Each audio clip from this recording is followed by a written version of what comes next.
اس معاشرے نے ہمیں سخت کر دی ہے۔ لوگوں کے رویے کو دیکھ دیکھ کر ہم اپنے رویے کو تلخ کرتے جا رہے ہیں۔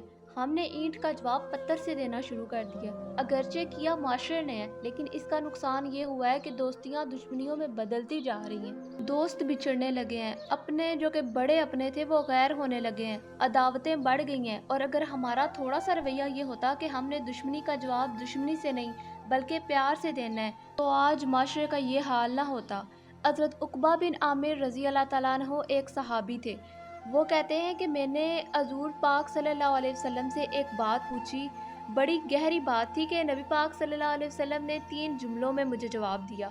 آپ فرماتے ہیں کہ اس پر عمل تو میں نے بعد میں کرنا تھا، لیکن جب میں بات کو سن رہا تھا اس وقت ہی اللہ نے میری روح کو ٹھنڈا کر دیا، اسی وقت ہی میری طبیعت پھولوں کی طرح حشاش بشاش ہو گئی، میرے وجود میں خوبصورتی دوڑنے لگی۔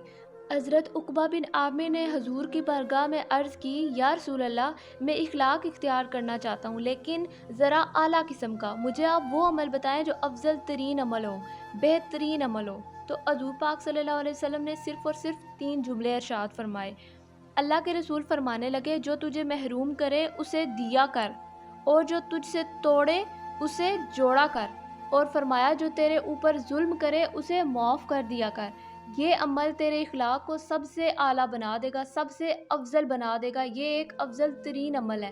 آپ نے فرمایا جو تجھے محروم کرے اسے دے، یہ نہ کہہ کہ جب میں تیرے پاس آیا تھا تو تیرا رویہ کیا تھا، اور فرمایا جو تجھ سے توڑے اسے جوڑ، یعنی کچھ لوگوں کے پیچھے بھی گھومنا پڑتا ہے رشتے بچانے کے لیے، توڑنے والے سے تھوڑا سا جوڑ، اور فرمایا جو ظلم کرے نا اسے معاف کر دے۔